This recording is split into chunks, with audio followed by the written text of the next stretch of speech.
ಹಿಂದಿನ ಆಡಳಿತ ಮಂಡಳಿ ಮತ್ತು ಇವರು ಏನು ಜೊಲ್ಲೆ ಅವರ ಕಡೆಗೆ ಹೋಯ್ತಲ್ಲ ಶುಗರ್ ಫ್ಯಾಕ್ಟ್ರಿ, ಆ ಆಡಳಿತ ಮಂಡಳಿ ಏನ್ ಕೆಲಸ ಮಾಡ್ತೈತಿ, ಅದಕ್ಕೆ ಏನ ವ್ಯತ್ಯಾಸ ಕಂಡು ಬಂತು? ನಾವು ಕೆಲವೊಂದು ಬೇಜಾರಾಗೇನೆ ನಮಗೂ ಇಲ್ಲಿ ಬರ್ಲಿಕ್ಕೆ ಮನಸ್ಸಾಗ್ತಾ ಇಲ್ಲ. ಸೊ ಈಗ ನಾವು ಒಂದ್ 8 ದಿವಸ ಅವ್ರಿಗೆ ಕಾರ್ಮಿಕರದ ಅಭಿಪ್ರಾಯ ತಿಳ್ಕೊಂಡು ನಾನು ಮಾತಾಡ್ತಾ ಇದ್ದೀನಿ. ಅವ್ರಿಗೆ ಹೇಳಿದ್ದೀನಿ ಇವಾಗ ನೋಡೋಣ, ಈಗ ಮ್ಯಾನೇಜ್ಮೆಂಟ್ ಜೊತೆನೂ ಮಾತಾಡ್ತೀನಿ. ಮಾತಾಡಿ ಅದಕ್ಕೆ ಮುಂದಿನ ದಿನಮಾನದೊಳಗೆ ಏನು ಉತ್ತರ ಕೊಡ್ತಾರ ಸಮರ್ಪಕ, ಅದನ್ನ ಇದು ಮಾಡ್ಕೊಂಡ ನಾವು ಅದಕ್ಕೊಂದು ಹಂತಕ್ಕೆ ಬರ್ತೇವೆ.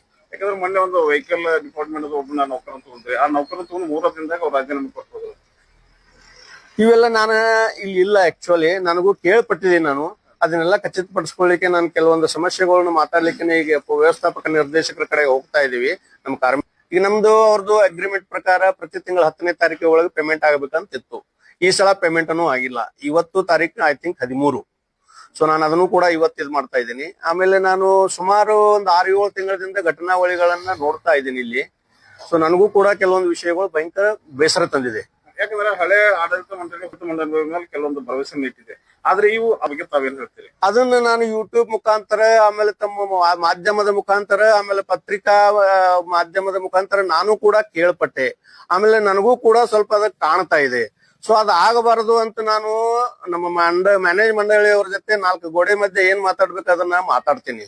ಸೊ ಅದಕ್ಕೊಂದು ಕೆಲವೊಂದು ಟೈಮ್ ಕೊಟ್ರ ನೋಡ್ತೀವಿ.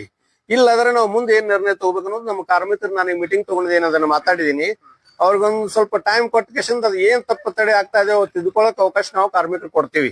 ಯಾಕಂದ್ರೆ ನಾವು ಕಾರ್ಮಿಕರು ಅವ್ರನ್ನ ದೊಡ್ಡವ್ರನ್ನ ಮಾಡೋದು ಗೊತ್ತು, ಅವ್ರನ್ನ ಕೆಳಗಿಳಿಸೋದು ಗೊತ್ತು. ಯಾಕೆ ನಾವು ಕಾರ್ಮಿಕರು ಶ್ರಮ ಪಡ್ತಿರ್ತೇವೆ, ರಕ್ತ ನೀರ ಒಂದು ಮಾಡ್ಕೊಂಡು. ಈಗ ನಾವು ಏನಾಗಿತ್ತು, ಈಗ ಈ ಕಾರ್ಖಾನೆ ನೀವು ಆತ್ಮಸಾಕ್ಷಿಗೆ ಅನುಗುಣವಾಗಿ ಹೇಳ್ಬೇಕು. ಯೂನಿಯನ್ ಪದಾಧಿಕಾರಿಗಳು ಈಗ ಆದದ್ದನ್ನ ತಪ್ಪನ್ನ ನೀವು ತಿದ್ದುಕೊಂಡು ಸರಿಯಾಗಿ ಮಾಡಿದ್ರೆ ಓಕೆ, ಇಲ್ಲಾದ್ರೆ ಕಾರ್ಮಿಕರು ಕೂಡ ವ್ಯತಿರಿಕ್ತವಾಗಿ ನಿರ್ಣಯ ತಗೊಳ್ಬೇಕಾಗ್ತದೆ ಅಂತ ನಾವು ಅವ್ರಿಗೆ ಎಚ್ಚರಿಕೆ ಕೊಡ್ತೀವಿ. ಪ್ರತಿಯೊಂದು MD ಅವರು ನಿನ್ನೆಯಿಂದ ಇವತ್ತಿನವರೆಗೂ MD ದೇಸಾಯಿ ಅವರು ಶುಗರ್ ಫ್ಯಾಕ್ಟ್ರಿ ಕಾಲಿಟ್ಟಿಲ್ಲ, ತಪ್ಪದು.